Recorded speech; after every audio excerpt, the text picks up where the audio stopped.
धनगढी उपमहानगरपालिका ward number 1 खुल्ला मञ्चमा जारी प्रदेश स्तरीय दोस्रो सिप तथा रोजगार मेला 2082मा बेदबाँस सम्बन्धी हस्तकला तालिमले स्थानीयहरूलाई विशेष आकर्षण तानेको छ।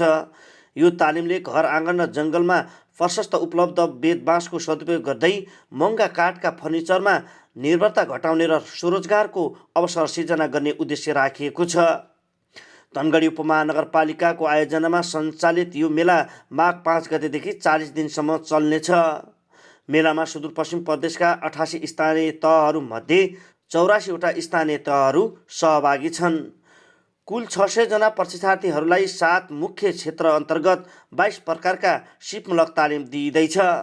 बेदबाँस क्राफ्ट हस्तकला सामग्री उत्पादन तालिम पनि यसमध्ये एक प्रमुख आकर्षण बनेको छ। तालिमकी प्रशिक्षक ललिता कुमारी चौधरीका अनुसार बेदबाँसप्रति रुचि राख्ने 21 जना महिला र 1 जना पुरुष गरी कुल 22 जनाले यो तालिम लिइरहेका छन्। 25 जनाको कोटा भए पनि हाल 22 जना सक्रिय सहभागी छन्। उनले भनिन्, तालिमपछि उनीहरूले आफ्नो सिप र क्षमता अनुसार मासिक राम्रो आम्दानी गर्न सक्छन्। 40 दिनको तालिममा सैद्धान्तिक ज्ञानसँगै प्रशस्त प्रयोगात्मक अभ्यास गर्नुपर्छ। स्वरोजगारका लागि निरन्तरता र कुनै सङ्घ संस्थासँग आबद्धता आवश्यक छ।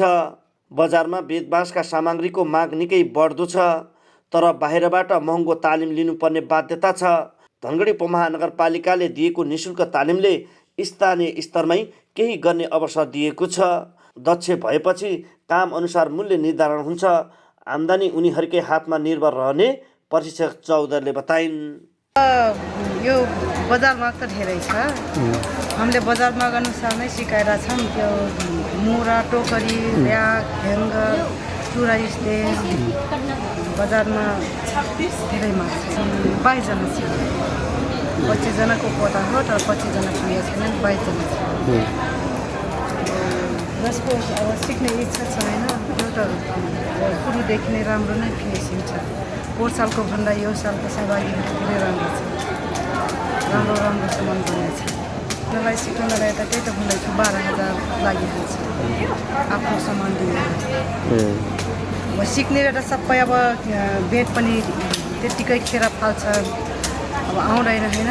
अनि किलाहरू पनि सबै बाङ्गोटिङ्गो गरेर निकालेर फालिदिन्छन्। किला पनि धेरै खेर जान्छ। प्रशिक्षार्थीहरूको अनुभव पनि उत्साहजनक छ। कैलाली गाउँपालिका वार्ड नम्बर 6 की मिना चौधरीले भनिन्, हामी घरमै बसिरहेका थियौँ। उपमहानगरपालिकाले निःशुल्क सिप सिक्ने अवसर दियो। आफ्नै ठाउँमा पनि केही गर्न सकिने रहेछ भन्ने यो तालिमले महसुस गरायो। प्रशिक्षकहरू एकदम राम्रा छन्। 40 दिनमा बेदबाँसका धेरै सामग्री बनाउन सक्छौँ। त्यसपछि बेदबाँस उपलब्ध भए घरमै व्यवसाय सुरु गर्ने सोच रहेको चौधरीले बताइन्। त्यहाँ दोकानमा जाँदा सिक्दा यति धेरै रुपियाँ लाग्छ, त्यहाँ भन्दा यहाँ निःशुल्क सिक्न धेरै खुसी लाग्छ सर। अब सबै चिज भेट पाइन्छ, यहाँ हतियार पनि सबै हुन्छ। अब त्यहाँ सिक्नुभन्दा 1-2 रुपियाँ बच्छ भनेर यहाँ सिकौँ भनेर हाम्रो चाहना हो। अनि यहाँ सिक्न पनि धेरै पाइए। सबभन्दा पहिला त्यो बाँसको मुढा, अनि बेडको ठुलो मुढा, अनि अहिले टोकरी बुन्दैछु। आफ्नो घरमा बसेर गर्न सकिन्छ नि त सर। हामी महिला मान्छे यताउता जान सक्दैन। अब घरमा चुला चाउको बच्चालाई पनि हेर्नुपर्छ। त्यही भएर अब यही सिक्यो भने चुला चाउको पनि हेर्नु पर्यो, बच्चालाई पनि सिप पनि सिक्न त्यहीँ बसी बनाउन सकिन्छ नि त।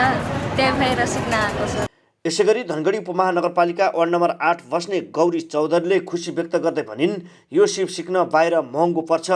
निःशुल्क सिक्न पाउँदा निकै खुसी छु। घरमै बसेर आम्दानी गर्न सकिन्छ। बजारमा माग पनि यसको बढी छ। महिलाहरूलाई बाहिर गएर काम गर्न गाह्रो हुन्छ। यो ठुलो अवसर हो। गरिब तथा सीमान्तकृतलाई हेरेर उपमहानगरपालिकाले यस्तो कार्यक्रम ल्याएकोमा धन्यवाद दिनुभयो। भन्दा पहिला त म उहाँलाई धेरै धन्यवाद दिन चाहन्छु। किनभने हाम्रो यो सिप सिक्दा अरू ठाउँमा जाँदा हामीलाई 12,000देखि अब सामान यताउता किन्यो भने त उति 12-13 हजार परिहाल्छ। त्यही पनि हाम्रो राम्रो पाछु निःशुल्कमा बेदबाँसको यो तालिम खुसीकै लागिरहेछ। अनि अब के भन्नु, अब टाइम चाहिँ अलिक थोरै लाग्दैछ। सबै सिक्न सकिन्न जस्तो लाग्छ। सिप सिकेर केही गरौँ घरमा बालबच्चा हुन्छ आफूलाई खानु पर्यो लाउनु पर्यो सर अब केटा मान्छे यताउता जान सकिन्छ हामी महिलाहरू कहीँ जान सकिन्न घरमा बसी बसी केही गरौँ भनेर आएको सिप सिक्न पुरुष सहभागी हुरीलाल बखरियाले भने यो सिप जीवनभर चल्छ। तालिमपछि आफ्नै व्यवसाय गर्न सकिन्छ। सिपभन्दा ठुलो अरू केही छैन। यसबाट राम्रो आम्दानी हुन्छ। देश विदेशमा पनि सिप बेच्न सकिन्छ। घरमा बस्नुभन्दा सिप सिकेर ज्ञानलाई व्यवहारमा उतार्नु नै मेरो मुख्य उद्देश्य रहेको बखरियाले बताउनुभयो। यो भनेपछि अब बिजनेस गर्नको लागि किनभने यसलाई अब यो काम सिकिसकेपछि यो काम गरिसकेपछि आफ्नो हातमा हुन्छ। आफ्नो हातमा भइसकेपछि जे पनि गर्न सकिन्छ। यसलाई सेलिङ गर्न सकिन्छ। यसलाई देश विदेशमा पनि यस्तो प्रचार पनि गर्न सकिन्छ। यो भनेको यस्तो हो। यो पनि आफ्नो आम्दानीको लागि इन्कमको लागि भनेपछि आफ्नो जीवनको लागि गर्नको लागि त्यो सिप सिक्नुपर्छ। त्यो भनेको एकदमै इम्पोर्टेन्ट महत्त्वपूर्ण वेदवाक्य हो। अनि अब यो सिकेर अब आफ्नो जीवनको लागि न मरुन्जेलसम्मको लागि यो हातको सिप हो। यो मेलाको मुख्य उद्देश्य सुदूरपश्चिमका युवा युवतीहरूलाई बेरोजगारीबाट मुक्ति दिलाई आत्मनिर्भर बनाउनु हो। सिपमूलक तथा व्यावहारिक तालिम मार्फत श्रम बजारमा स्थापित गर्ने र आय आर्जनमा सुधार ल्याउने योजना रहेको छ। बेत बाँस जस्ता स्थानीय स्रोतको उपयोगले घरेलु उद्योगलाई प्रोत्साहन मिल्यो र बजार मागलाई सम्बोधन गर्ने विश्वास गरिएको छ। धेरै बेरोजगार युवा युवतीहरूलाई यो अवसरले आत्मनिर्भर बन्ने हौसला दिएको छ।